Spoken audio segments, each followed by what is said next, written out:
Het belangrijkste nieuws van Curaçao in het Nederlands. Extra Journaal. Vers van de pers. Welkom bij Extra Journaal. Fijn dat u weer kijkt. We hebben het belangrijkste nieuws voor u op een rij gezet. En we beginnen met het bericht dat Aruba vandaag naar de stembus gaat. Er zijn parlementsverkiezingen op ons buureiland en mensen kunnen gaan kiezen. 11 partijen doen in totaal mee, 70 stembureaus. Meer dan 60.000 mensen zijn stemgerechtigd. Natuurlijk zal niet iedereen gaan stemmen. En het is spannend, want van deze 11 partijen hebben de partijen AFP en MEP sinds 1986, op het moment dat Aruba zich afscheidde van de Nederlandse Antillen, één van deze partijen heeft steeds de regering gevormd. En de vraag is of dat ook in de toekomst weer gaat gebeuren. De leider van de MEP, Evelien Wever-Kroes, minister-president, heeft de bevolking gevraagd voor een derde termijn.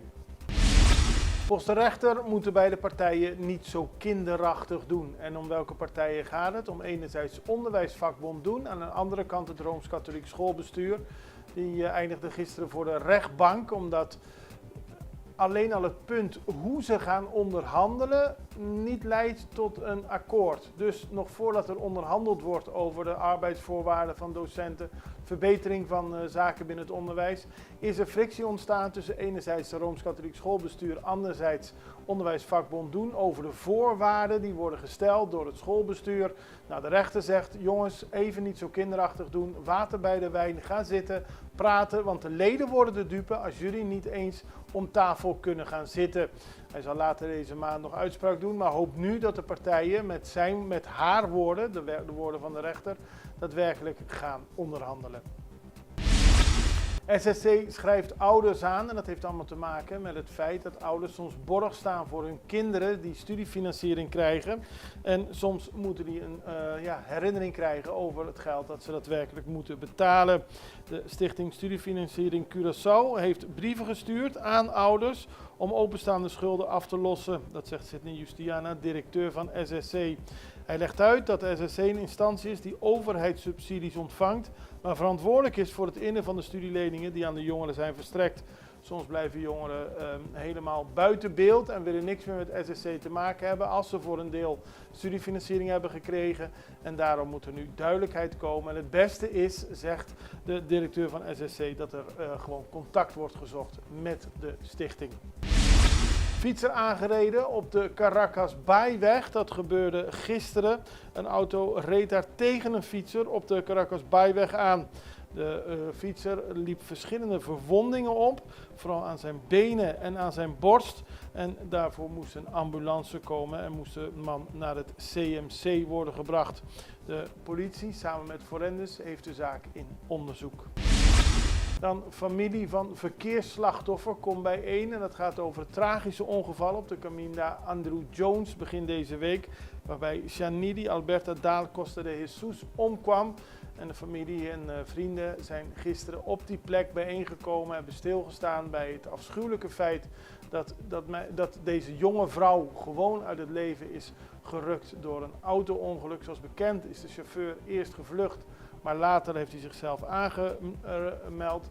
De politie heeft de zaak nog verder in onderzoek, maar de familie staat natuurlijk eerst stil bij het verlies van dit familielid. Sterkte voor de hele familie. Eerbetoon aan Nemencio Domatiglia. En dat gebeurde gisteren bij de rotonde van Santa Rosa. Werd een mooi eerbetoon aan deze muzikant geopend. Er was een band, er waren lichtjes, er was veel gezelligheid op de rotonde van Santa Rosa.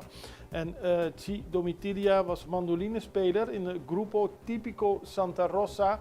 Heel bekend in de wijk. Hij was ook leraar mandoline. Hij heeft veel jongeren in de wijk geleerd.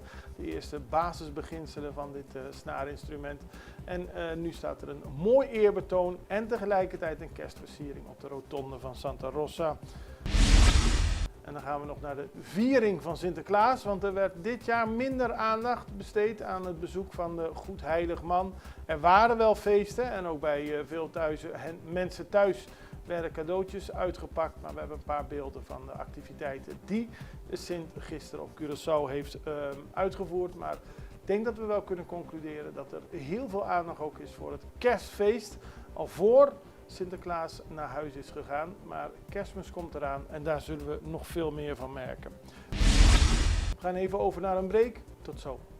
Extra in Nederland. Van Amsterdam tot Arnhem, van Groningen tot Maastricht, Extra is erbij. Volg Extra Digitaal en blijf op de hoogte van de belangrijkste ontwikkelingen in Nederland. Extra Digitaal is te zien op verschillende platforms en kanalen zoals WhatsApp, YouTube, Facebook, Instagram en ook TikTok.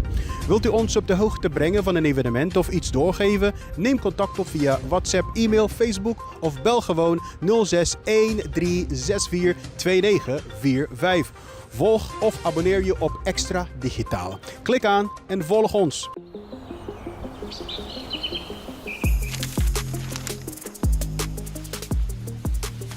Welkom op Curaçao, een van de mooiste eilanden in de Caribiën. Een ware parel. En het is een eiland waar je van heel veel zaken kunt genieten. Van de natuur, van de zee, van het eten, van de mensen en zoveel meer.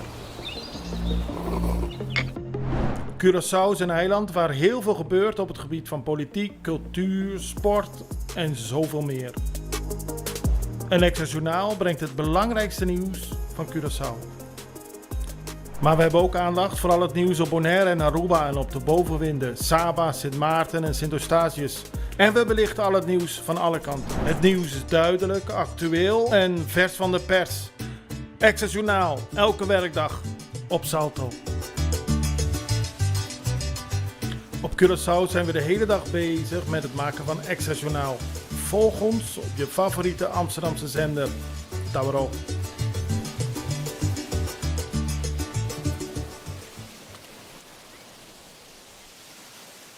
We beginnen in Nederland, want de Tweede Kamer heeft een motie aangenomen over een TBS-kliniek. Eerder is al besloten door de minister van Justitie, samen met de ministers van Justitie van onder meer de Caribische landen in het Koninkrijk, dat er wordt gewerkt aan een TBS-kliniek voor de BES-eilanden. En nu heeft de Tweede Kamer een motie aangenomen en u ziet de stemming hier gisteren in de Tweede Kamer. En in die motie wordt bepaald dat ook Curaçao, Aruba en Sint Maarten hierbij betrokken moeten zijn. Het kan niet zo zijn, zegt de Tweede Kamer, dat er een TBS-kliniek voor de BES-eilanden komt waar mensen uit Curaçao, Aruba en Sint Maarten niet naartoe gestuurd kunnen worden. Het was een motie die was ingediend door Don Seder van ChristenUnie en Raoul Wijt van GroenLinks PvdA.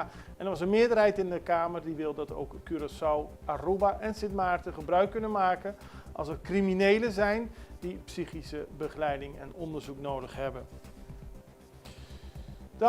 Dan heeft parlementariër van Sint Maarten, mevrouw Shamira Roosburg van de URSM, deze week gesproken tijdens een symposium over de rechtsstaat in het Caribische deel van het Koninkrijk. Ze sprak over de noodzaak van herstelbetalingen en de impact van historische onrechtvaardigheden. Nederland heeft enorm geprofiteerd van het Caribisch gebied.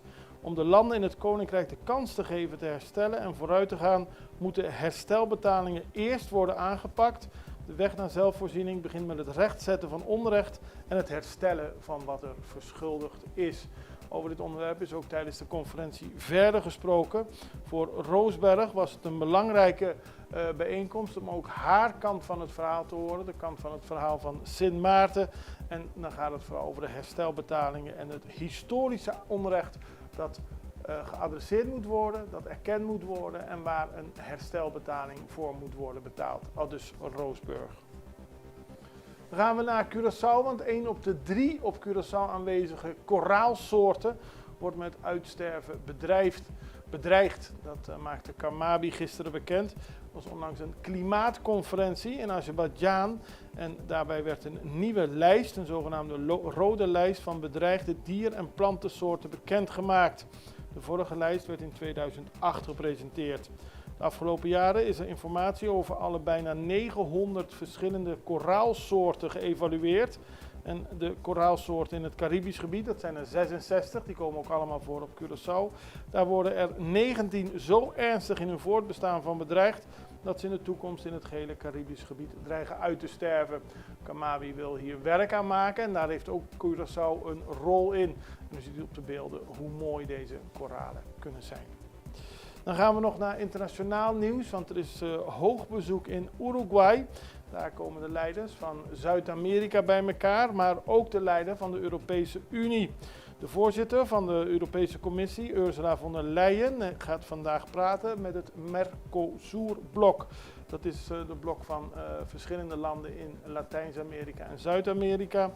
Er moet een handelsovereenkomst worden getekend, waarover al meer dan 25 jaar wordt gesproken. En van der Leyen hoopt dat tijdens haar bezoek en haar gesprekken met de presidenten van Brazilië, Argentinië, Uruguay en Paraguay de deal daadwerkelijk bezegeld zal gaan worden.